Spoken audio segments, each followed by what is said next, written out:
adanya patung Sudirman, patung Panglima Besar Sudirman. Kolonial Sudirman itu memerintahkan untuk segera-segera menyerbu di Ambarawa dari berbagai penjuru.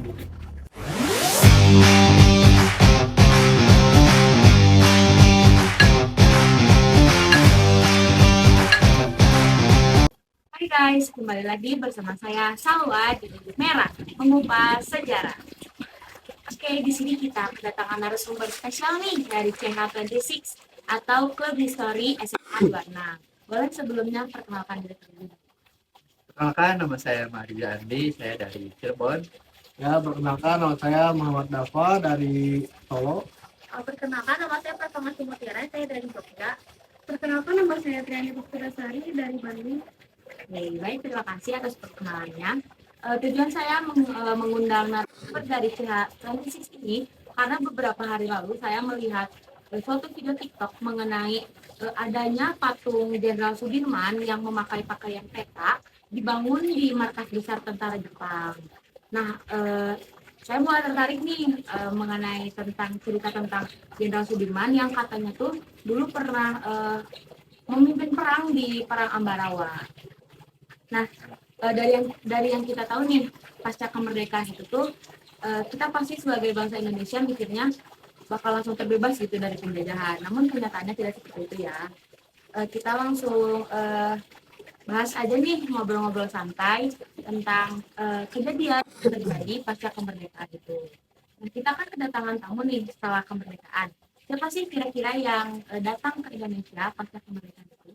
Nah, betul ya. Jadi pasca kemerdekaan itu Indonesia tuh nggak langsung terbebas gitu. Jadi ada beberapa kedatangan tamu yang akan diundang. Salah satunya itu ada AFNI ya. Jadi AFNI itu pasukan Sekutu Hindia Belanda. Nah, jadi AFNI itu dipimpin oleh Panglima Tison. Nah, jadi Panglima Tison itu berpendapat bahwa sistem pemerintah Indonesia itu sebagai de facto dalam pernyataannya pada tanggal 1 Oktober 1945. Jadi pemerintah Indonesia pun menyerukan pejabat-pejabat daerahnya untuk membantu tugas AFNI. Jadi secara nggak langsung ini tuh masyarakat atau rakyat Indonesia itu nggak sadar gitu kalau sebagian orang-orang dari AFNI itu dari Belanda. Nah, jadi ini tuh bertentangan dari Tison ya. Jadi Nika dibantu oleh Sekutu melancarkan provokasi dan teror terhadap para pemimpin nasional. Hal ini pun memicu ketegangan-ketegangan nih yang ada di Indonesia. Jadi sangat jelas ya bahwa awalnya tuh AFNI itu menyiapkan misi awalnya yang katanya ingin memelihara keamanan dan menjamin kemerdekaan Indonesia, namun ternyata malah sebaliknya.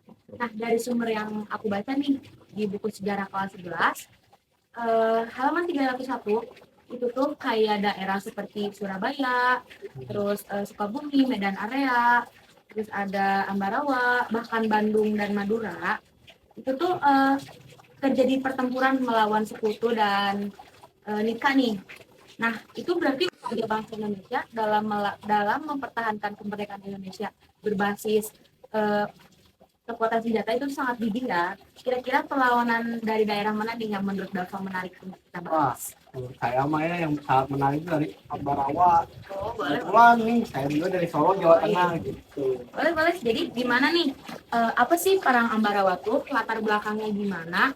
Tokohnya siapa aja? Dan terjadinya tuh kapan?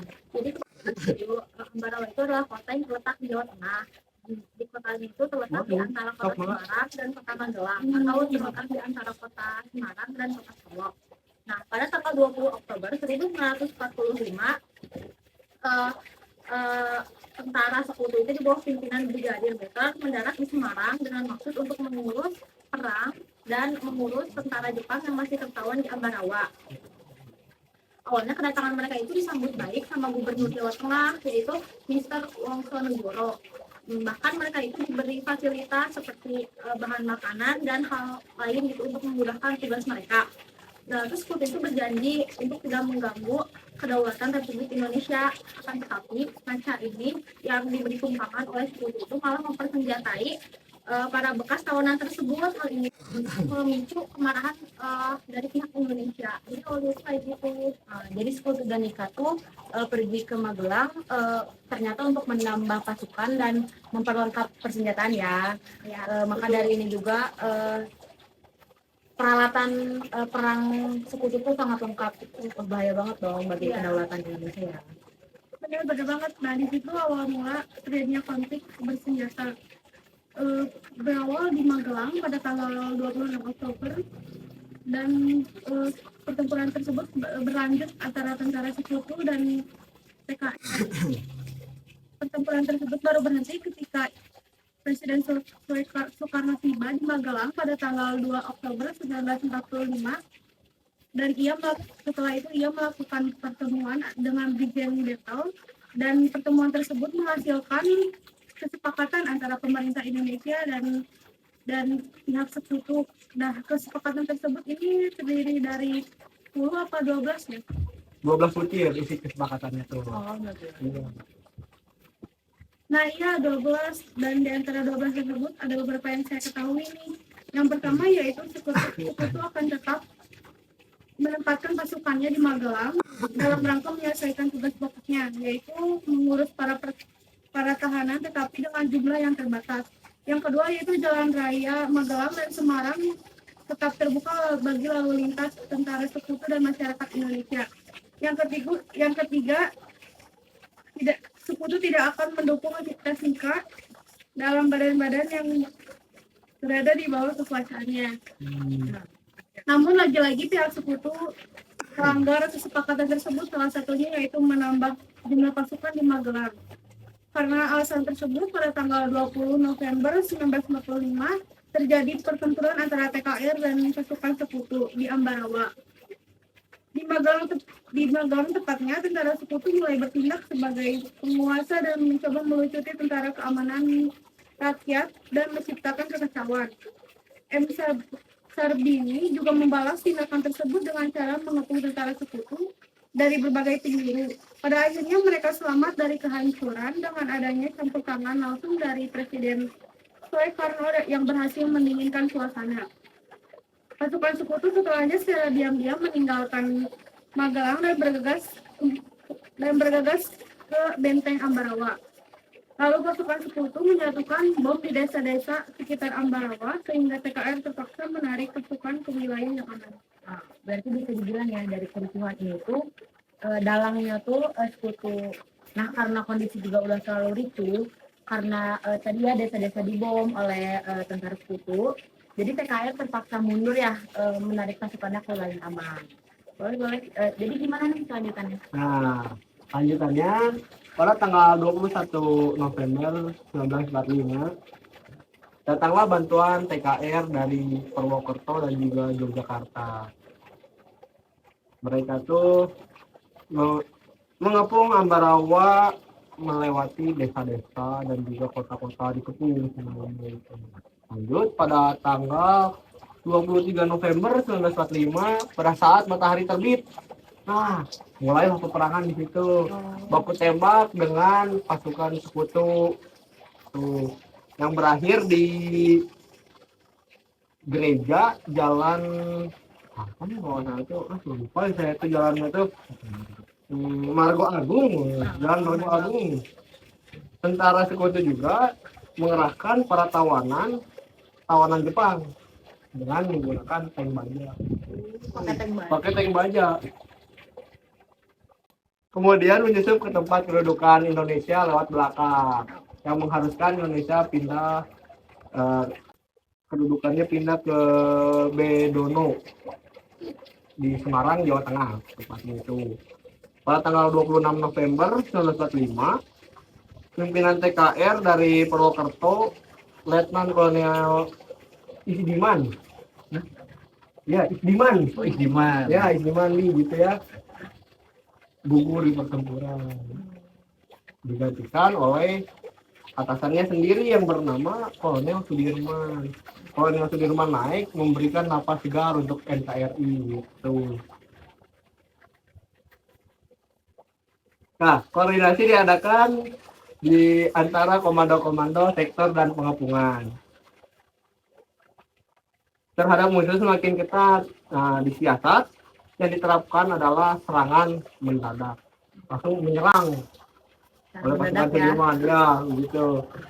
Nah, sementara itu bala bantuan tuh terus mengalir dari kota-kota, salah satunya ada kota Yogyakarta, terus Semarang, Solo, Salatiga, Purwokerto, Magelang. Nah, yakin bahwa si sekutu itu udah terbesar di dalam kota, Kolonel Sudirman teh memerintahkan untuk segera-segera menyerbu di Ambarawa dari berbagai penjuru. Oke, berarti sejak gugurnya Letkol Isdiman itu langsung digantikan oleh atasannya ya, untuk Kolonel Sudirman. Sekarang disebutnya Jenderal Sudirman ya. Nah, jadi di situ awal mulanya masuknya Jenderal Sudirman ya. Jadi gimana nih kelanjutannya? Ya, jadi benar ya tadi. Jadi pertempuran Ambarawa itu berlangsung secara sengit. Jadi Sudirman selaku pemimpin secara langsung pertempuran itu menggunakan taktik gelar sedikit orang. Jadi taktik itu seperti mengepung musuh dari kedua sisi. Jadi musuh pun tidak bisa kabur gitu. Mau menyerang pun susah, kabur pun susah. Di blokade gitu ya? Ya, di blokade. Lalu Sudirman itu cukup pintar menyuruh pasukannya untuk memutus suplai dan komunikasi induk pasukan sekutu. Jadi pasukan sekutu yang menyerang itu tidak bisa bergerak secara bebas. Nah, setelah bertempur selama 4 hari pada 15 Desember 1945, pertempuran berakhir dan Indonesia berhasil merebut Ambarawa serta memaksa sekutu untuk menarik pasukannya kembali untuk ke Semarang. Nah, kemenangan pertempuran itu sekarang diabadikan di Monumen Palagan Ambarawa yang ada di Semarang, Jawa Tengah. Selain itu juga tanggal 15 Desember diperingati sebagai hari jadi TNI Angkatan Darat atau bisa disebut juga Hari Juang Kartика. Betul, namun Hari Juang Kartika ini dahulunya sempat bernama Hari Infanteri. Namun berdasarkan keputusan Presiden RI 163 1999, Hari Infanteri berganti menjadi Hari Juang Kartika. Oke, berarti awal mulanya Perang Ambarawa itu di tanggal 20 Oktober ya, 20 Oktober 1945 dari kedatangan sekutu dan berakhir pada 15 Desember 1945. Oke, jadi dapat kita ambil ya hal positifnya bahwa pahlawan dahulu tuh semangat juangnya sangat tinggi, rasa cinta tanah airnya sangat tinggi, rasa patriotisme sangat tinggi, nasionalisme sangat tinggi. Dan aku juga jadi tahu gitu, kenapa sih di markas besar tentara Jepang tuh dibangun patung Sudirman yang memakai pakaian peta tuh karena mungkin mereka merasanya Jenderal Sudirman tuh kayak suatu contoh yang sangat keren gitu, bahwa bahkan dia tuh di umur 28 tahun dia bisa mendapat gelar kolonel ya di tentara. Terus sifat dia yang berani, rasa patriotismenya tinggi, nasionalisme tinggi. Nah, dari itu mungkin ya para tentara Jepang membangun patung Jenderal Sudirman di markas besarnya. Oke, sekian saja mungkin ya percakapan kita mengenai Perang Ambarawa. Mungkin next kita bisa bahas perang-perang lainnya lagi nih. Terima kasih pada narasumber dari CH Club 26 yang sudah datang ke acara merah ini. Oke guys, mungkin sekian saja podcast kali ini yang membahas tentang Perang Ambarawa. See you in next video. Bye-bye.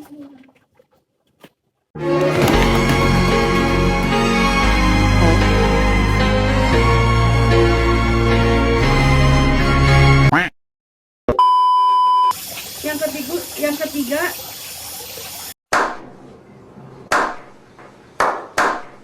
Ayo Bedono, ke Semarang Jawa Tengah, Bedono tempatnya.